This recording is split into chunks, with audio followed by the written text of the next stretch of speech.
My mother-in-law tried to squeeze into my wedding dress and destroyed it, then refused to pay for the damages or even apologize. The day I picked out my wedding dress, my mother-in-law commented, "I wonder if that still fits me." I jokingly responded, "Maybe, but you're not trying it on." "Well, why not? Just to see how it fits me, what's the problem?" I tried to explain it, but she wouldn't listen, even crying crocodile tears about how she never got to have a wedding. I replied, "And why didn't you?" "Oh yeah, you cheated on your fiancé." I admit I crossed the line, but what she did afterwards was much worse. She came over to talk it out, but when she excused herself to the bathroom, she didn't return for a long time. When I went to check on her, I heard grunting in my bedroom, and upon walking in, my world stopped. She was squeezing into my wedding dress, and as she was doing so, the seams tore, and the side zipper alongside the sheer backing of the dress fully burst open. As soon as this happened, I felt faint. I spent thousands of dollars on the dress and more to get it tailored. "What have you done?" I yelled at her, and she only replied with, "Don't worry, we can fix it." I asked why she would try to fit into my dress. After the conversation we had, after I explicitly told her no, she said the same thing she did to me previously, that she wanted to see if it still fits her, and that she wanted to feel like a bride. I yelled at her. This was less than 2 months before the wedding, and she ruined my dress.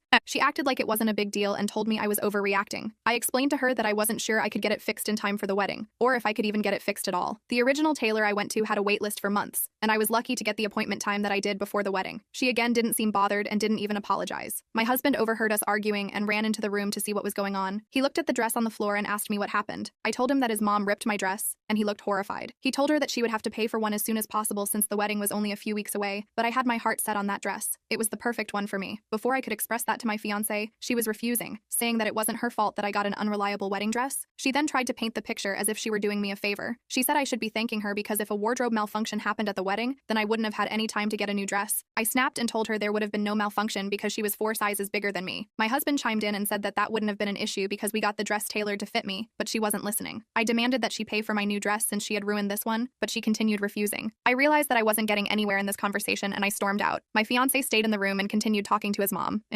I should have known that she would have been a pain while we planned the wedding because she was always overstepping boundaries. One time when me and Brian first started dating, she told me that she would always be the #1 woman in his life. I didn't think too much of it until she made it known that Brian was her boy. Whenever we were together, she would often text and ask when he was coming home, or even call in the middle of our date to gossip about some of her girlfriends. After I told him how I felt, he put an end to that, and she was bearable for the next few years. Sometimes she would overstep my boundaries, but not enough for me to leave Brian. Ripping my dress was the worst one yet. The next day, I went to the same bridal shop where I found my last dress. I crossed my fingers, hoping that I would find one that didn't need to be tailored since we were low on time. When I got there, I was met by the same happy woman that helped me last time. She asked why I was back, and I was too embarrassed to tell her the real reason why I needed a dress, so I told her that the other one got chewed up by my dog. We looked for hours, trying to find the second dress for me. When I finally found one that I loved, I FaceTimed Brian to show him. His mom was with him in the car. He looked in love with the dress and said I looked stunning. I could see his mom looking over at the phone and sighing in disapproval. I ignored it the first time. He asked how much it was, and I told him that it was only $1,500 and that we didn't need a tailor for it. He sounded more than satisfied with the price, and that's when his mom joined in, saying, "I hope it's more durable than the other dress because that one was terrible." I felt my face turn red. She said that on speakerphone while I was right in front of the stylist. I quickly told them that I would speak with them later and hung up the phone. I apologized for her behavior, and the stylist laughed and said she'd heard worse. The next few days were the roughest points in our relationship. Me and Brian got into petty arguments about the dress, and his actions really caught me off guard because out of nowhere, he seemingly started to side with his mom. He said he would pay for the new dress and told me not to worry about it. I told him that unless he made boundaries, his mom would continue thinking that she could run our relationship. Brian said he felt torn between us because he loved us both and wished we could be on the same page. 2 weeks before the wedding, we were at dinner, and his mom brought up the wedding dress again. She asked where it was, and I said that I wouldn't tell her so she could ruin that one too. Brian said that I was being petty and to let it go, but this was the truth. She said out of the blue that I was trying to steal the last thing in her life that made her happy, and that I should be grateful to have her in my life. At that moment, I heard the doorbell ring. It was my friend Emily. Brian said she invited her to have dinner with us because I seemed tense these past few weeks. For that night, I finally felt a sense of relief. We didn't mention the dress. I enjoyed my friend, and the food was amazing. The next day, though, I got a call from Brian's aunt saying that I should stop bringing up the dress and that I was overreacting to the whole situation, even though it was my wedding. She said I was wrong for demanding money from her since I knew she was living paycheck to paycheck. More of the family called me leading up to the wedding, some siding with me and others siding with Brian's mom. When I brought this up to Brian, he would tell me, "Well, maybe my mom didn't mean to ruin the dress, and it's just a dress. And plus, we already got another one." Every time we were all together, he'd try to de-escalate the arguments, but it seemed like each time his mom and I argued, she seemed satisfied, like he he was taking her side. The more we talked, the more it felt like he was agreeing with her. We spoke on the dress one afternoon, and he told me that the dress shouldn't ruin my big day, and maybe I was overreacting. I tried to explain that it was the principal, and that she would only make our day worse, but he couldn't see it. The closer we got to the wedding, the less he was spending time with me. I noticed his mom would always call him or stay with him while we tried to be together. It started to feel like the first time we dated again. While me and Brian were picking out the flowers for my bouquet, his mom insisted that she be there. I told him that I didn't want her there, and he said that I should let her since she had no one else in her life to hang out with. I reluctantly agreed, and the second I found one that I liked, I could feel her eyes staring me down. They were champagne and pink. These were my favorite colors, and I wanted to buy them. I asked Brian how he felt about them, and he said they looked great. Then his mom said that those colors weren't right for the wedding and that I should go with red roses instead since they symbolize passion and romance. Instantly, Brian told me that she had a point and that I should consider her opinion. I ended up getting the red roses, but I wasn't too happy about it. As we were driving home, he suggested that I let his mom have more input on the wedding since she had a good call on the flowers. I asked him what he meant by that, and he said that she would probably be good at helping plan the rest of the wedding since she had more experience. He went on to say that she just really wanted to help and be a part of the day. I couldn't believe what I was hearing. The person who almost ruined my wedding day claimed she wanted to help it. I said if he wanted her to be a part of the wedding so badly, he should marry her instead of me. He was shocked to hear this and said he didn't mean it in a bad way, but that's how he always was. I would say I didn't like how he always took her side or tried to include her so much in our relationship, and then he'd paint me as the hostile one. I didn't want to argue, so I sat in silence for the rest of the car ride. The final week before the wedding, Brian's mom walked into the living room and asked where we were catering from, and I told her that it was a local restaurant that I loved eating growing up. She said that I should cater from a fancier restaurant so the experience would be more upscale. I told her it was my celebration, but she ignored me and proceeded to ask where exactly the venue was. I showed her the location, and she asked me why I chose that place because there was a lot of crime in the neighborhood where it was. She called the whole wedding ghetto and said that I should have asked her for more help in planning it. I tried to keep my cool, but my blood was boiling. As I was about to walk out of the room, she saw the guest list on my computer screen and told me that I needed to cut it in half because she had more people on their side of the family that wanted to come. I had had enough. I told her to leave it alone, and if she had so many grievances about my wedding, then she shouldn't feel obligated to come. She rolled her eyes and called on Brian. Brian walked into the room wondering what was going on yet again, and as I explained that his mother was trying to ruin our wedding once again, he said that she was just trying the best way she knew how. I could tell in his voice that he was sincere and that he was trying to keep the peace between us, but his mom took it as him siding with her again. She said, "Yeah, so before you try to run your mouth to my boy, you should know that I'm only here to help. You better appreciate it. Most parents aren't as involved with their kids' lives, and that's how you make screw-ups." I was heated and walked upstairs. I sat alone in the bedroom and cried to myself. I had no one to help me. I felt like my feelings weren't being validated. Brian didn't even come to my bedroom to see if I was okay. I cried myself to sleep that night. The day of the wedding was here, and I wasn't nearly as excited as I was just weeks before. It felt like I was going through the motions of someone else's dreams. I didn't get the dress that I wanted. The flowers I had were in a shade I despised, and I wasn't even sure if my groom wanted to be with me. As I was getting my makeup done, Brian's mom, soon-to-be mother-in-law, walked into the room with me and my bridesmaids. She was wearing an eggshell-colored dress, and I asked her what she was wearing. She said it was the family tradition to wear an eggshell-colored dress to your son's wedding. I said she couldn't wear that. It was my day. She said if I had an issue with it to take it up with Brian because he was the one that took her to buy the dress. I went into the room where Brian was getting ready and told him to tell his mom to take off that dress, or she wouldn't be attending the wedding. He hesitates and his mom walks into the room right after. "Well, what are you waiting for? Tell her." He tells me that I was overreacting a bit because technically, the color was eggshell and not white like my dress was. I couldn't believe what I was hearing. I ran back to my room and cried. The makeup look that was almost complete was smeared all over my face. I began rethinking everything. I knew I couldn't continue to live my life like this. I had to tell Brian how I felt. As I was heading back to the room, I overheard him and his mom talking. His mom said that I was a crybaby and asked him if he wanted to marry someone like that. He told her that he loved me. Then his mom rebutted that when she was my age, she had never cried and told him he needed a real woman. She then went on to say, real women don't get upset over measly dresses or have cheap weddings like the one we were having. My heart sank as I heard Brian's response. Maybe you're right. The dress fiasco was a big deal for her, but we got the one she needed, so she shouldn't have dragged it out so long. And as for the wedding, I just wanted to make everyone happy. I felt a lump in my throat. I opened the door to the room, and they looked at each other like they'd seen a ghost. I told Brian to his face that I would not be marrying him because of him enabling his mom to overstep all the boundaries we set and left. I felt my heart shatter as I said the words. As I ran out, I heard his mom say, "I knew it was only a matter of time." He chased behind me, trying to convince me to stay. He said that he promised to be a better partner and that he would compromise. But all I could think about was this exact conversation we had when we first started dating, and I knew that I was making the right decision in stepping out of the cycle. I knew that I couldn't live my life with a person who couldn't fully support me and put me first. Against my better judgment, I let him almost convince me to stay. After I heard his spill, he said that I should also try to make things right with his mom. I asked him how he wanted me to do that, and he said I should apologize to her for causing so much drama. That was the icing on the cake. I left and told him to lose my number. I knew that I deserved a better partner who could treat me the way I wanted to be treated. As the months went by, Brian called and texted me non-stop from different numbers trying to get back together. I ignored them and focused on bettering myself for the right person, and life began to start looking up again.